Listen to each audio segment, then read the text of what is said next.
Oh my, my.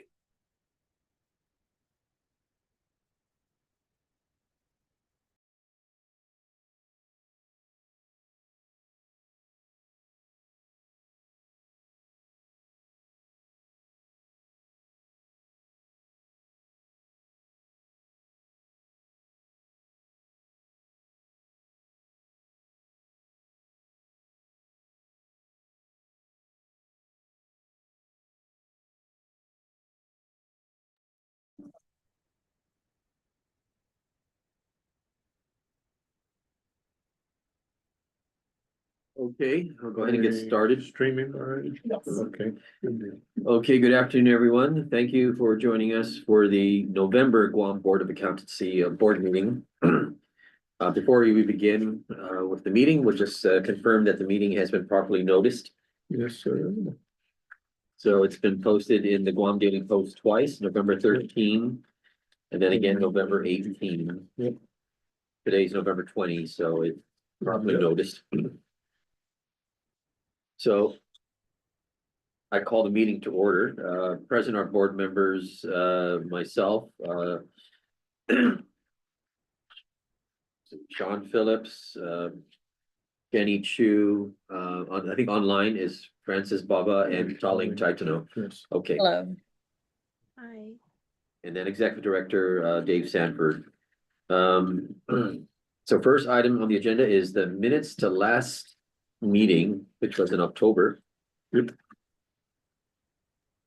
Move please to approve, subject to correction. Second. Second, okay, I know, no corrections proposed, so moving on to the next item on the agenda, which is old business. Dave, you want to go ahead? Yeah, we go through the endowment fund. The first page there is just a timeline to give you an idea of what we've gained. Second page, and the asset growth page shows that we had a balance at the end of October of 6.37 million. And by November 18th, of course, it went down to 6.25926 million. So, you know, but that's the market going up and down. We're still well over 6 million and holding. And that has given us through October 31st, the year-to-date performance was 10.95%, well above the 6% we planned, you know, through the investment plan. So. And then you can flip through the rest of the statement if you like. It's just the usual stuff, but you can see in the back.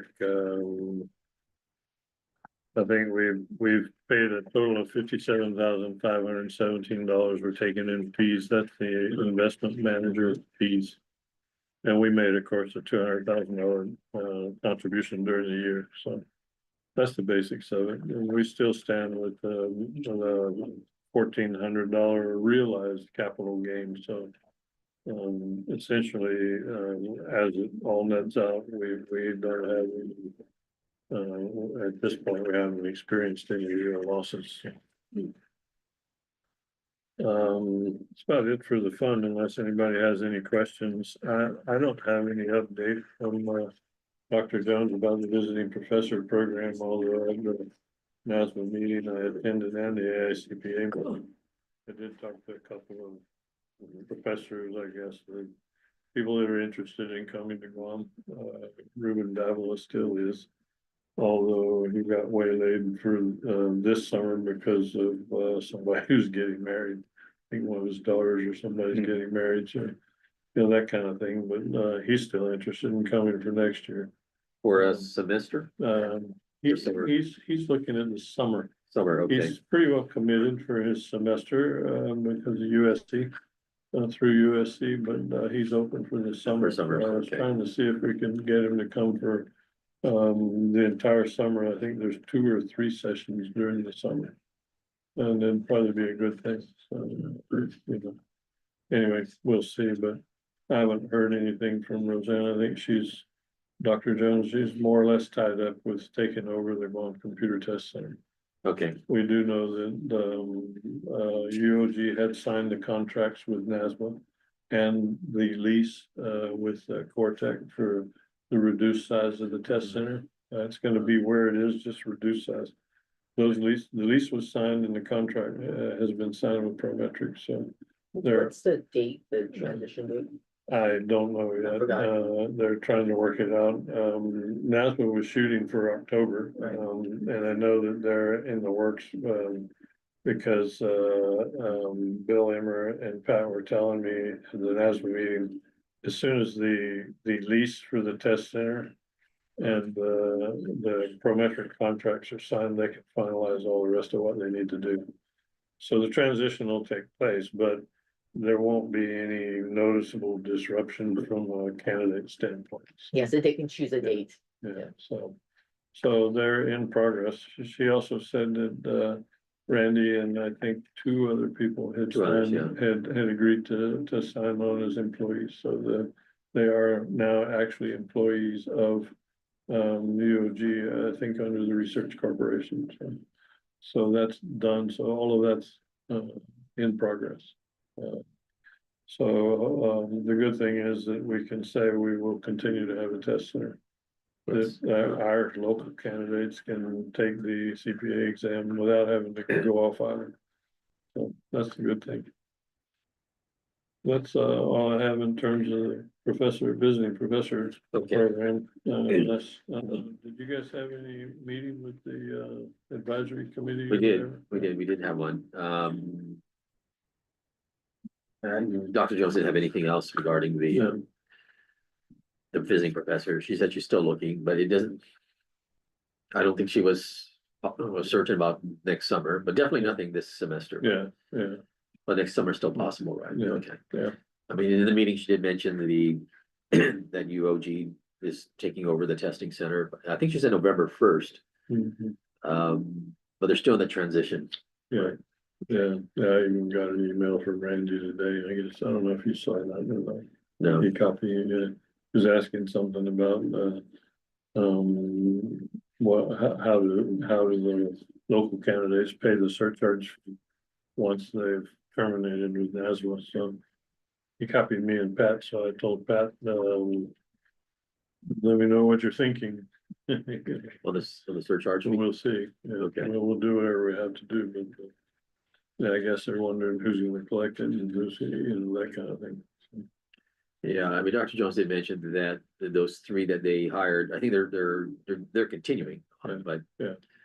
they took a pay cut. They did. Yeah, They did. staying with, so we got. Yeah, Randy took a big pay cut. Somehow they've got to keep them motivated and not leave, Yeah, otherwise it's very difficult to run that test center yeah, without those, especially without Randy. yeah, without Randy, but I think he has an incentive from a tourist packaging, kind of Okay. tour packaging standpoint and the contacts he has in Korea. I think that's what he's looking at. As Okay. his supplemental income, so. Yeah. I Okay. think they might still be looking for a long-term, a different location, right? They are, Yeah. but it's something that's gonna take time. Yeah, it's not easy. It has to be vetted by Prometric for security and all kinds of stuff. Yes. Yeah. Okay. All right, Okay. good. Um, So moving on next to is new licensees. new licensees, okay. This new business and request for approval. We have one from Guam, Reteno, Gabriel. Yeah, Gabriel, yeah. Gabriel. It says BS, University of Guam, so did he Yeah, got additional Yeah. courses? I guess he did. Yeah, he must have finished what he needed, Okay, because he's got an active test certificate. so he did take enough courses to Yeah. meet the 150. I guess he did. Good for him. Yeah. So, yeah, there's no issues. I mean, as usual, we have people from everywhere. We have a lot of people from India though. But typically, most of them are working for bigger firms. And, some people find it interesting, but. Move to approve? Second, A total of 48 new licenses. Okay, I hear a motion to approve. Can I hear a second? second, Second by Francis. Okay, Okay. thank you. Approve the Okay. applications for initial certification and licenses to practice. Yeah, that's 48 new licensees that would be happy campers. Okay, then I got mostly just stuff for discussion. I've got the 2025 third quarter report. NASBA reports everything on a calendar year basis, so this is the third quarter of 2025 for the exam results, and I'm happy to report there's no real difference between this quarter and the other quarters. We're still holding in there with an average score in the 70-71 range. Average pass rate of 50 to 55% for the most part. It's interesting to note that well, from our standpoint as a jurisdiction, if you look at the first three quarters of 24 versus 25, we're up 30% in total candidates.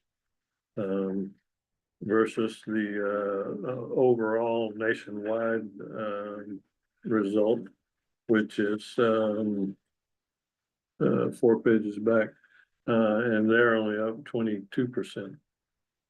So we are up a little bit, we are getting a little bit bigger share, I guess, of the overall increase.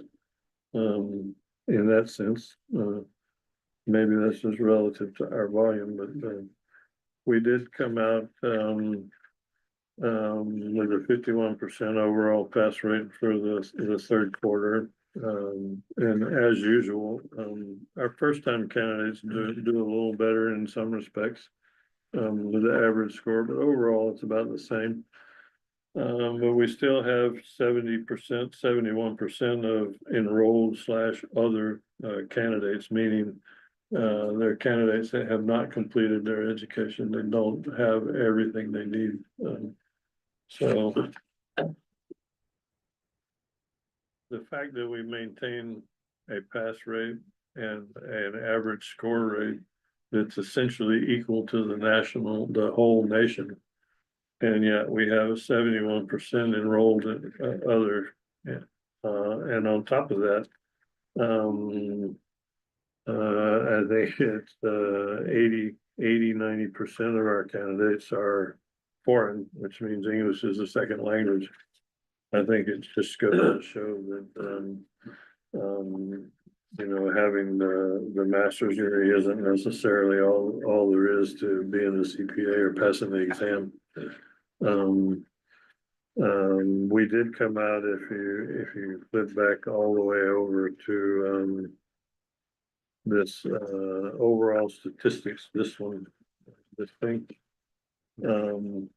Typically, I look at this one based on what our ranking is in total candidates. And typically we're either number 5 or number 6, and this time we're number 6 because Illinois beat us by something like 33 candidates.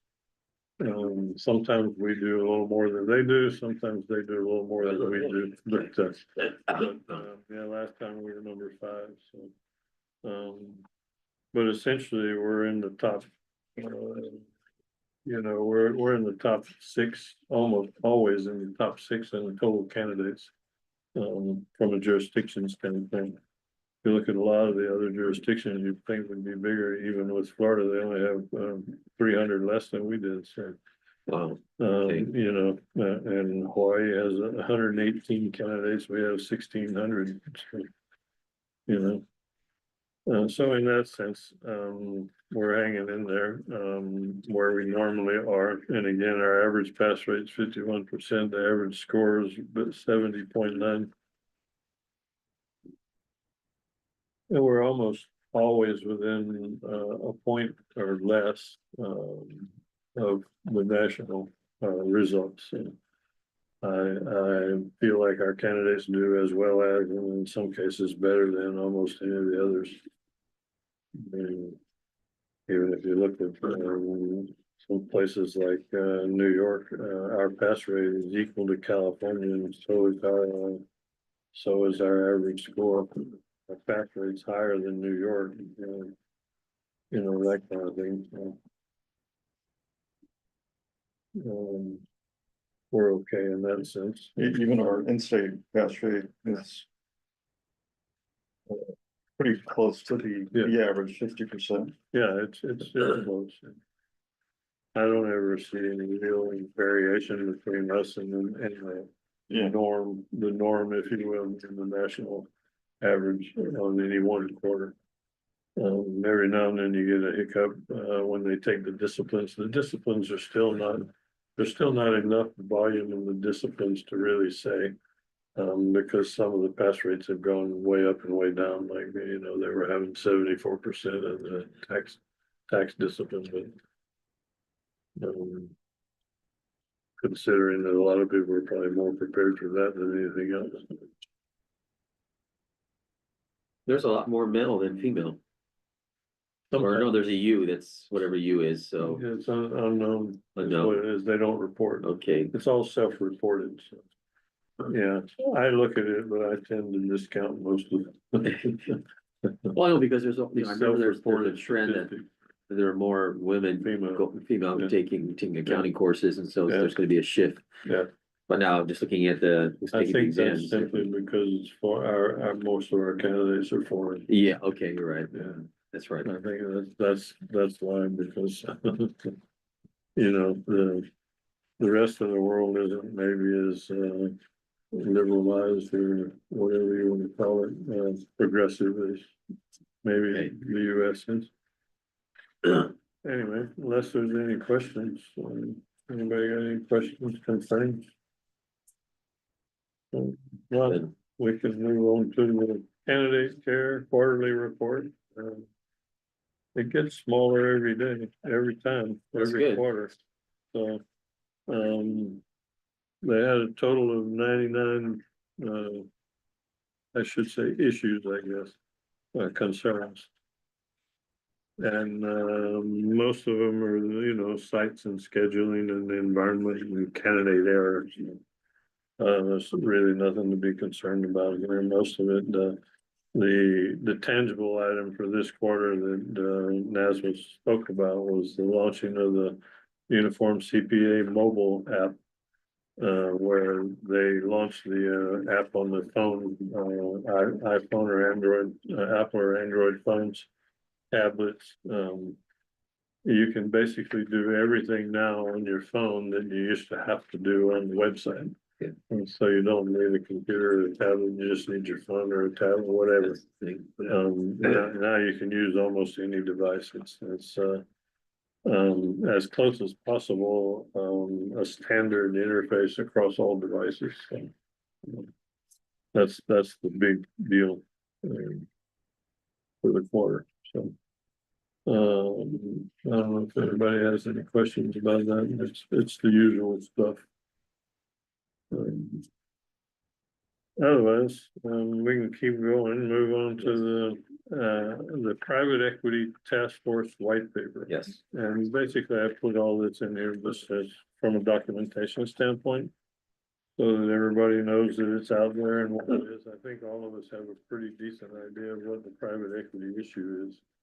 You know, with private investors, they want to own CPA firms and split the firm up so that the non-attest is in one arm and the other, and the attest are in the other.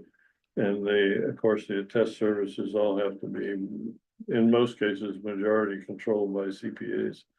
Where the non-attest services can be provided by anybody, which is where the private investors want to go and quote, make money.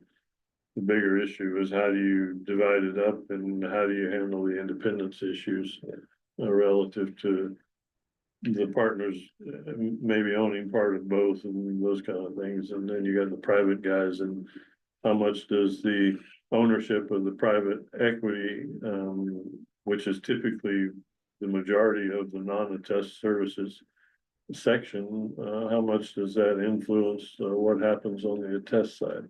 It's the age-old question, right? Saying it's nothing new, but there's new forms of ownership, if you will, I guess, with the private equity and all the crazy kind of things they're doing. And I was on an executive director call this morning at 6 o'clock, and they were saying that, there's one, I think Jeff, the guy from Montana was saying he got an email from a candidate, a licensee. Who's, I guess, he or she is Indian, from India. And, they got a license in Montana, and then they got a firm license in Montana. And then they were asking, can I create, if I own my CPA firm in Montana that I do audits with, can I create a wholly owned subsidiary in India and have the India firm do all these other things? And I still control it, and, you know, how much can they do and how much do I have to do here, and, you know, and can they do a test work for me, and, you know, all this kind of stuff. And of course, then, you know, out of 36 executive directors, one or two had some opinions, but most of us just basically said, tell them to go talk to their lawyer. Because it depends from a legal perspective, it depends on what jurisdiction you're in and what the rules are for that jurisdiction. And, you know, several of the executive directors, and I tend to agree with them, is that it's not our job to actually give legal advice. So, you know, we'll tell you what we think our rules are, and here it is. You need to go to your attorney and find out if what you want to do there is okay, because we don't have a clue what you're actually doing there. So we can't really say, yeah, it's okay. You know, that's some of the issue. That's the big issue that was raised this morning. Is, you know, what do you say and what do you do? And, well, we don't know. So anyway, this white paper thing I put in here, and it's NASBA created the task force because they wanted to, number one, make everybody aware. And it is a good thing, because probably 30 to 40% of the executive directors in place now nationwide are new within the last 2 to 3 years and really don't have a big grasp of some of this stuff. The other thing was that they went to the trouble of going through the whole analysis and then making a big list of questions that they want feedback on. So that's kind of what they're looking for. And I don't know that, I mean, from our perspective, we don't have anybody, at least unless you're planning on anything, we don't have any plans from firms that we have that want to do alternative practice structures at this point. Yes, right now, our laws address ownership of a CPA firm, right? Our law says that the majority ownership has to be licensed. But nothing about actively licensed test and non-test CPA firm. No, there's no, no, it doesn't address the alternative practice structure issue, So, This was looked at a while ago, and I think the conclusion was because Guam law says you need 50% ownership, right? So even if there was, let's say, some entity who it could not own more than 50, or it could only own 50%. Or need not more than 49%. It had to be 49 or less, 49 or less, so. In that regard, it didn't make any sense. Well, that, right? That and the volume. The volume, yes. Because you're gonna spend a lot of legal fees. I think the question at the time was control. Is it, could an entity own 49% and still control and have an arrangement where you control? Well, and that's what AICPA, the PEAK, the Professional Executive Ethics Committee. Basically, the PEAK is trying to address that issue from an independent standpoint, because yes, you can own less than 50% and still exert control in various ways. But would that violate the Guam law? I don't know. I'd have to ask a lawyer that question. Because technically, but technically, legally, I don't know. But from an independence perspective, it could really make a difference. And get you in real trouble. And that's what one of the things that AICPA, the PEAK, is trying to figure out now, is how do they address the ethics issues relative to the alternative practice structures, which is like you're talking about, but with less than a majority ownership still being able to exert control. Yeah. And that's the big issue. I mean, how do you, I mean, we're supposed to avoid the quote appearance of, you know. But I think if you look at the intent of the Guam law was to have local ownership and control. Exactly, yeah, so, from my perspective, I think the way the Guam law reads at this point, I don't think we have a whole lot of issues with it, because like you said, it's just not that viable. I don't think anybody who's gonna try to do that is gonna really benefit that much from it. Relative to what it's gonna cost you to deal with the issues that might come up, especially from an independent standpoint, if you ever fall into one. You're gonna spend a lot more in trying to either mitigate the issue or resolve the issue than you would having just done what basic law says to do anyway. I don't see how you could really get that much of an advantage out of, using an alternative practice structure. So the APS, I think, is designed so that they can buy up companies that Yeah, have potential to make a lot of money. well, that's, well, So I'm what- not sure they see that here yet. well, what they're really looking at is the fact that they like the CPA firm. But what they like is the non-attest business. Yeah. Because it's steady and they can control the prices, and it's like any other industry right now, it's very fragmented. So whoever gets into it and can gobble up 90% of the fragments, or is the majority of the fragments, is gonna come out ahead, because then they can manage their volume and all the rest of the, all the, what do you get with the trade-offs in volume, right?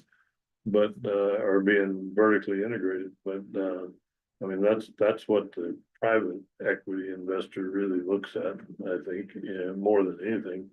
Is the fact that it's a nice steady business, it creates income, they can control the pricing, and if they can put together enough of them, they'll have a really good volume, and they'll turn around and try to sell it in 2 to 3 years once they, bring all the systems together and, squeeze the cost out of it. But you gotta have volume to do that, Okay. Anyway, that's kind of where it stands, so I don't know if anybody wants to reply or answer the questions that Naz was asking. Does the current, or the latest draft of the UAA, address this issue? Not really, Yeah. I mean, it's the usual, and that's part of why they're asking the UAA, he's looking at it. AICPA and NASMA are looking at it from the UAA perspective, and then Peak's looking at it from the ethics perspective, so. Yeah. Who knows what So it's a work in progress. And there's some jurisdictions right now that do have problems because they've had some bigger firms come and just say, hey, we're gonna do this. And the jurisdiction's like, well, I'm not sure that's really viable, and based on, well, we're gonna do it anyway. And they're what are they gonna do? They're trying to figure out what to do. And it's kind of a legal morass at this point, because some of the laws are vague. Some of the other jurisdictions and some firms that have quote automatic mobility for firms. If you're, their law says if you're a registered firm over there, you can do anything you can do over there, you can do over here. You don't even have to register with us, so, then they kind of stuck with how do they do anything about it, Anyway, that's kind of where that's coming from. If you want to try to put together a response or make any comments or. Oh, no, I mean, let's just take a look. We'll read it some more. When's the due date to have a response? December, I think. If I remember sometime mid-December.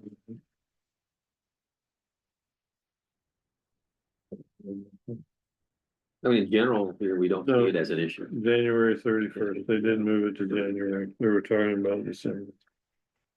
So, Well, right now, as it appears, it doesn't seem relevant to our yeah, I mean, jurisdiction. I haven't had anybody asking about it, from the standpoint of anybody wanting to do it, I do get questions from candidates or licensees from India that want to get a Guam CPA firm permit and do remote audits from India. And of course, we don't do that. If you don't have an office here and have somebody on the ground that's accountable, I mean, that's, we're not gonna that's give to you a understand, firm right? permit. In order to issue an audit of a company based in here, based in Yeah. Guam, Yeah, they can do it remotely, but they need to have it but they done. need to have Nexus here. And Access here yeah. through a licensed CPA Yeah, here. right, Okay. and that's why, and that's why, then they're like, no, we just wanna do remote audits and. That's what some of the other jurisdictions are having too, the people that just wanna Okay. get the permit, set up the firm, but they wanna do everything from another country. And one of the things discussed in today's call was that a lot of the jurisdictions say that you can do the stuff remotely, but it has to be in another state. In other words, it has to be in country, has to be in the Okay, US, okay. not out. So you could be, let's say, Yeah, you could be in Texas and then and do New remotely York or whatever, but work, yeah, okay. but it has to be in the United States. So could you not- do that here for Guam? You could have somebody in California, a firm in California Yeah, they doing remote could, work here, but not need a well- local Guam representative or?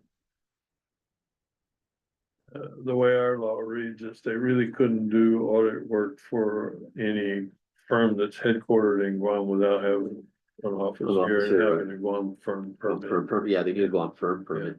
Yeah, And yeah. in order to get a Guam firm permit, you Yeah. need to have a Guam license. Somebody, yeah, Here, right, yeah. with a, Doesn't have to be a Guam licensee, but it has to be an actively licensed US CPA. So with a in presence good here. standing, yeah, Okay. yeah.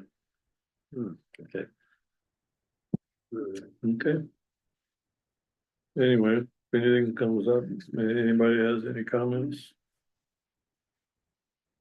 No, Okay, No. well.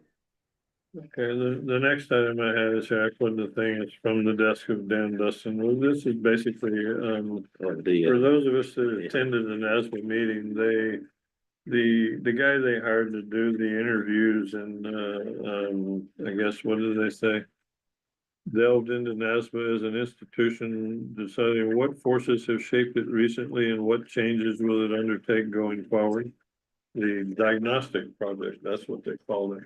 So we attended whoever attended the meeting, we heard the talk from the diagnosticator, I guess we should call it.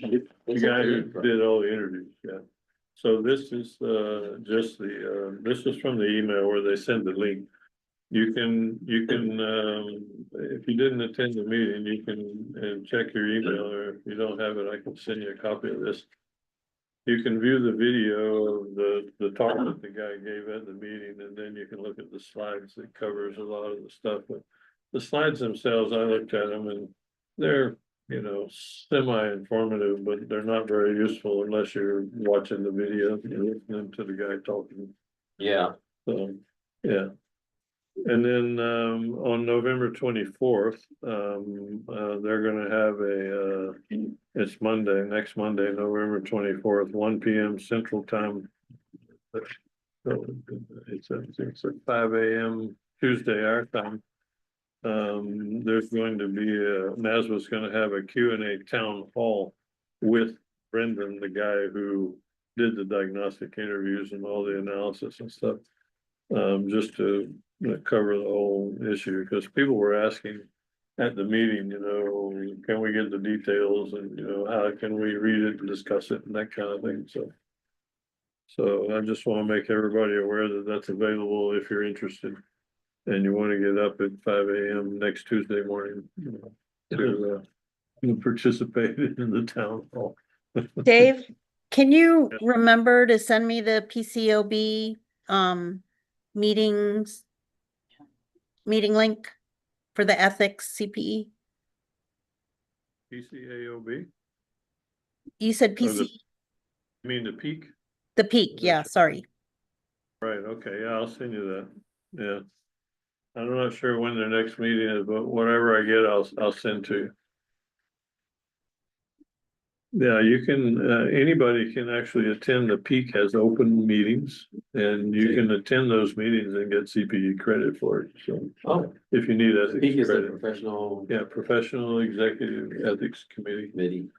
or Professional Ethics Executive Committee, one of the two. But you can actually attend the meeting online and get ethics credit for attending the meeting, no cost, it doesn't cost you anything. Okay. Well, I guess if you're a member of the ICBA. Yeah. Okay, so this is just information. So then we can, there's no questions about that, we can jump back to the financial statement. I want to flip one page back to the September 30th actual. I put this in and with the actual chart, so it's the second page of the finance. I just put this in because I wanted to know this, when we had our meeting, we didn't have the final numbers from NASBA for the application. Oh, okay. So I adjusted this, it was like $2,000 more than what I estimated, so. But this was the actual final number, so we did the 935,592 in revenue. 631,588 in expenses, including the 200,000 contribution, so our actual expenses were 431,588. So we still had a $300,000 excess, okay? So, and if you look at the overall chart back here, the application processing, the I don't know, another bar chart, whatever. Anyway, our sections and our applicants did hold up and increase a little bit, from August to September, so, we're still holding steady. And revenue goes up because of it. So in that light, if you look at the first financial statement, for October, the first month of the new fiscal year, FY 26. We came out basically with 60,000 in total revenue for the month. And then our expenses were 24,600. And this does not yet include some of the basic, copier services and supplies and stuff, because we had typically what happens is we run into up through the July and August, we use a lot of supplies and everything, doing the renewals, and then we're okay for 3 or 4 months after that, and then we go buy more of it again, so. But basically, we came out with a $35,000 excess revenues.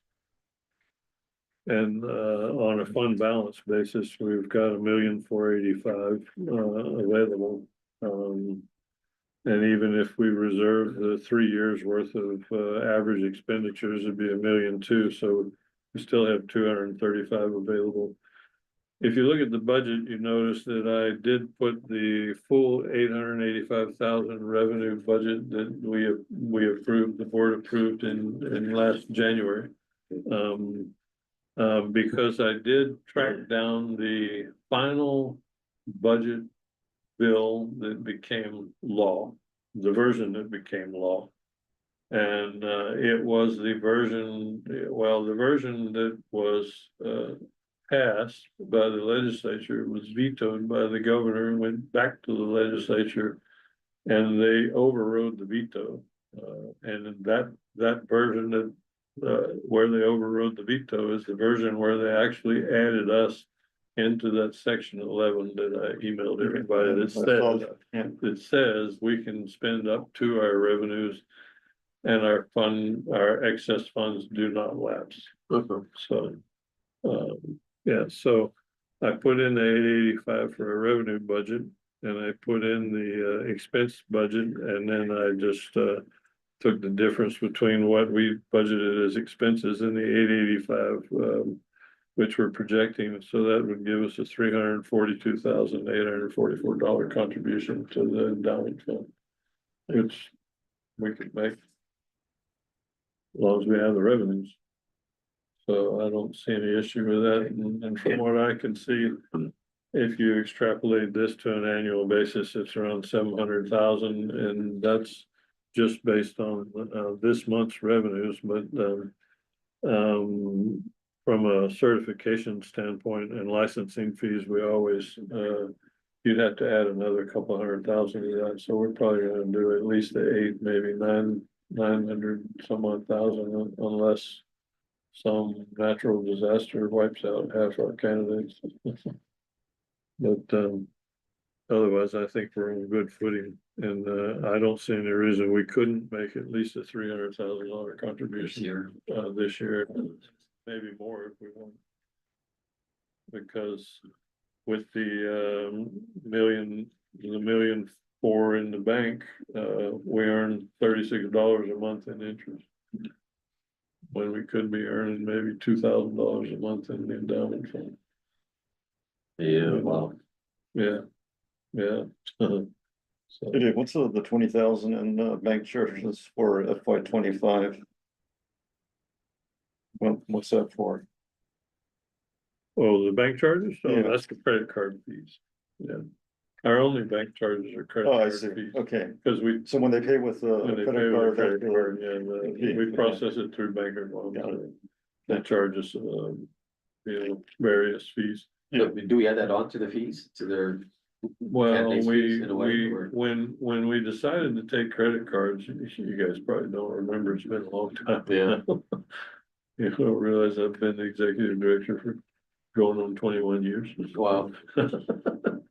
So, but when we decided to take credit cards, yeah, we increased the application fee, from like $100 for all 4 sections to $100. Now it's $100 per section, so, Wow, it's big. yeah, so it's covered. It's somehow Yeah, it's absorbed over here, so. Yeah. Yeah, well, we were charging originally charging like $50 or $75 per section, something like that, so we increased it. At least $25 to cover the credit card fees. And it still does, so, yeah. But yeah, I think we're in good footing, and I don't see any issues. There's nothing in the works that I know of that would disrupt the, giving of the exam or anything like that. AICPA has said that their new exam driver that they're planning on using, which is a software thing where they no longer download the test to the test center and then distribute it to the individual's workstations. It's all streamed over the internet. They had planned to release it in 2026, but now they've moved it to 2027 because of course they're having security issues. I think they're going to continue to have security issues in some sense, but we'll see. But that's been put off until next year, so it shouldn't have any effect on this fiscal year.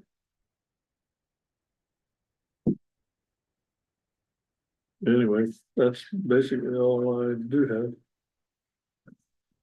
Unless anybody has any questions about anything.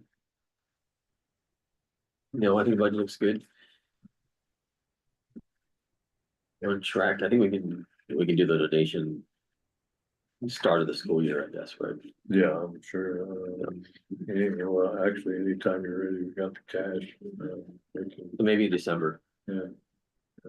Okay. If they're in town, I mean, they're on island. Yeah. Okay, Okay. good.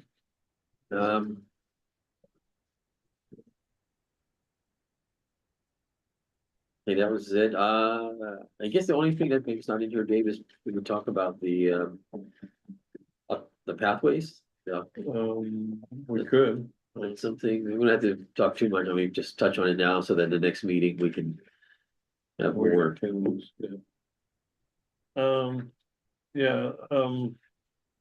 Most I should, I'm just gonna say most. Because 30 something, almost 40 of them already, 40 something, almost 40 jurisdictions have already. Either made changes or are submitting changes to incorporate the new old pathway, which is the, bachelor's degree. 4+2 or whatever they call it. Bachelor's degree and 2 years experience. Okay, Same thing we had before we went to the 150. So, okay, there's no real argument for not doing it. okay. The only issue that I guess would bear a little bit of consideration is from the University of Guam standpoint. We fought very hard to get to implement the MAC program so that our candidates could be qualified for the 150. Yeah. So if we go back to the I, old pathway, then is that gonna kill their MAC program? well, or not? I'll be meeting with Martha to talk to her about that, guys. She was in the, council meeting, Yeah, advisory council meeting, and yeah, I mentioned that to her, and she didn't seem like she was that concerned. I think maybe a lot of the Guam students, COG students, see the MAG program as a way to help them study for the exam. well, it does because I mean, in truth, it does because it incorporates the review courses and, Yeah. for the price you're paying, you get the review courses plus the degree. And I think they're only charging like 10 grand for the whole Yeah, I think some program. people just want Yeah. the degree Yeah, The one Really isn't. degree, yeah. about, Yeah, it's, I think so too, and, but if you consider it. If you really wanna do well on the CPA exam, get it done the first time, not spend a lot of money on it. If you spend the 10 grand to get the MAC degree, you're getting the review courses, Yeah. which if you did the review courses by yourself, gonna cost you $3,000 or $4,000 anyway. It's a good deal. So it Yeah. is a good deal. and the students may wanna take the 5-year program, I mean, Yeah, yeah. 5-year, Yeah.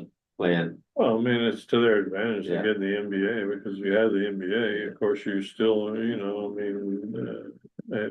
knowledge wise, it may not make you the smartest person in the world, but it still puts you ahead of Yes, all the people who don't have an yeah, just MBA distinguish. in terms of employment and everything else, so, okay, if we adopt this, would that be a rule change, or that would have to change the? we have to change the law. The law, which we're right. still in the Okay. process of doing, and, yeah, I could say that, I don't know if I mentioned it before, I can't remember, but, I was planning on using Joe McDonald under that agreement we had with the Yeah. Attorney General's office, and then Joe came back and said, oh, well, the agreement that he had with the AG's office is expired and they didn't renew it.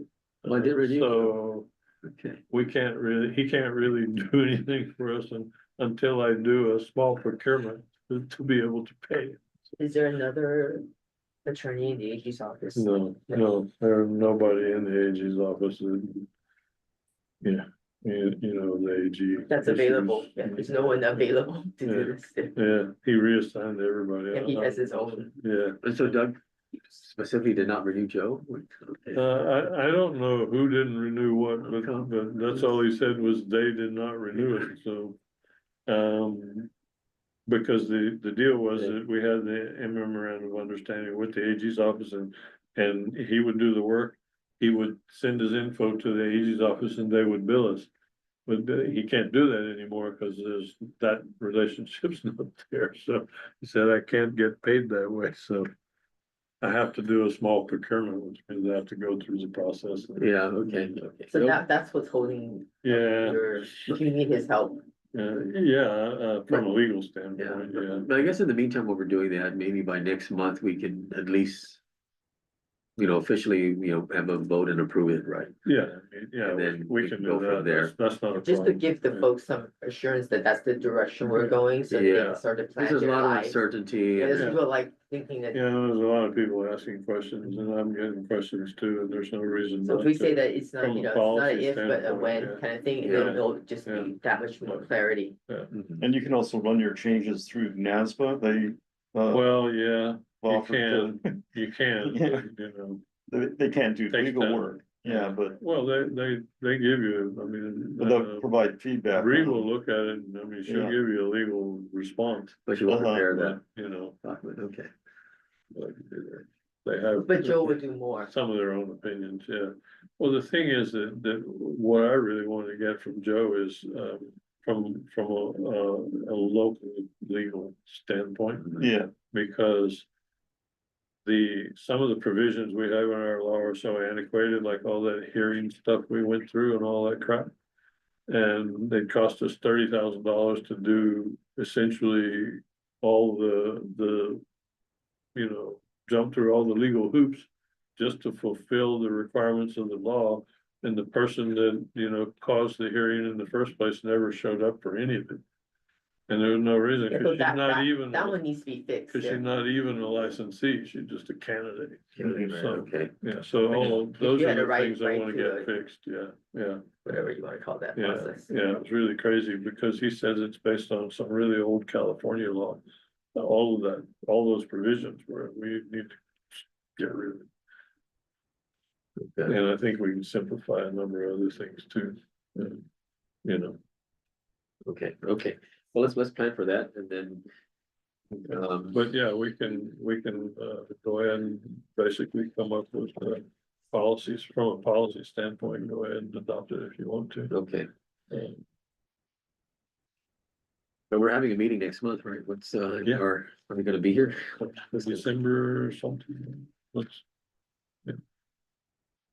I think I'll be here. Maybe, yeah, I'm not going anywhere. Not until March. Well, it would be on December the 18th.